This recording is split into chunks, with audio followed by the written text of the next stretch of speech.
गांव के किनारे पर पुरानी मगर शानदार हवेली में ठाकुर साहब अपने सिंहासन पर बैठे थे। शाम का वक्त था। आसमान पर स्याह बादल छाए थे। दूर कहीं से कुत्ते भौंकने की आवाज गूंज रही थी। पूरे माहौल में अजीब सा डर और बारीपन था। ठाकुर साहब की आंखों में गुस्सा नजर आ रहा था। उन्होंने सामने खड़े अपने खास नौकर मुंशी लालचंद को घूरते हुए कहा, मुंशी कुछ तो गड़बड़ है। और रामू और सखा इतनी जल्दी अमीर कैसे हो गए? इनकी हर हरकत पर नजर रख, खासकर रात को। मुंशी ने फौरन झुक कर कहा, जी हजूर, मैं इनकी परछाई बन जाऊंगा। बस अगर खजाना मिला तो वो मेरा होगा। ठाकुर हंस पड़ा। इस गांव में मेरी मर्जी के बगैर पत्ता नहीं हिलता।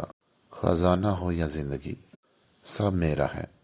मुंशी ने कहा, हजूर आप कहें तो आज रात से ही पीछा शुरू कर दूं। ठाकुर ने कहा, जा और इन्हें पता न चले।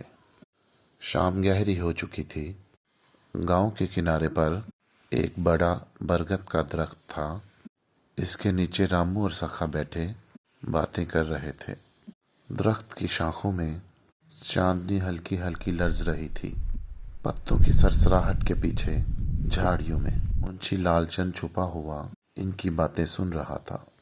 सखा ने कहा, रामू अगर वो साधु बाबा ना मिलते तो आज भी हम भूख से लड़ रहे होते। रामू ने आसमान की तरफ देखा।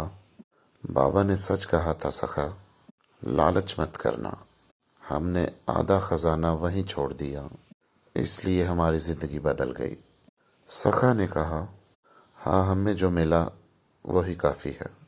ज्यादा का लालच करते तो शायद जिंदा भी ना रहते। मुंशी ने पूरी बात सुन ली। इसकी आंखों में लालच लालच भर आया। वो दबे कदमों के साथ ठाकुर के पास वापस भाग गया। उसने ठाकुर से कहा, हजूर राज खुल गया। खजाना सच में है, पीपल के दरख्त के नीचे। आधा खजाना तो रामू और सखा ले गए, मगर आधा अभी भी वही है। ठाकुर ने कहा, हम आज रात ही जंगल जाएंगे और सारा खजाना वहां से ले लेंगे। आधी रात का वक्त था। ठाकुर और मुंशी हाथों में खुदाल लिए हुए पीपल के दरख्त के नीचे गए और मुंशी ने जगह दिखाई कि हजूर यही जगह है।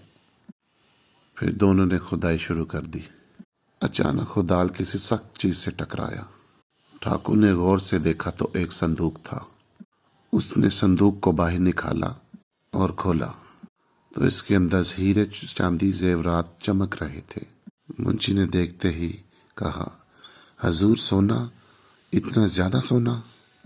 ठाकुर को देखते ही दिल में लालच आ गया। ठाकुर ने कहा, पूरा गांव ही नहीं, पूरी तहसील मेरी होगी।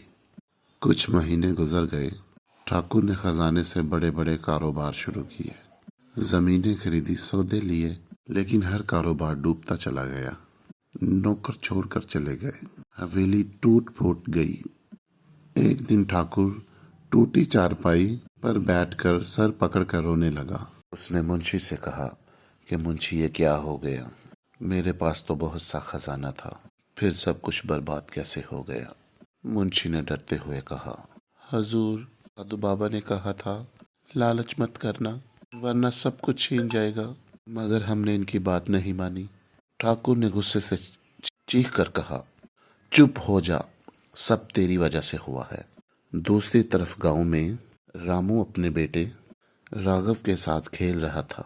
सखा अपने घर के सेहन में हंसी खुशी काम कर रहा था। इनके घरों में बरकत थी, सुकून था। वो दोनों हमेशा कहते, हमने जो लिया था बस इसमें खुश रहे, लालच नहीं किया, इसलिए खुदा ने खुश रखा। रामू की बीवी ने मुस्कुराकर कहा, कनायत सबसे बड़ी दौलत है। जिसने लालच किया वो बर्बाद हुआ, जिसने कनायत की वो खुश हुआ।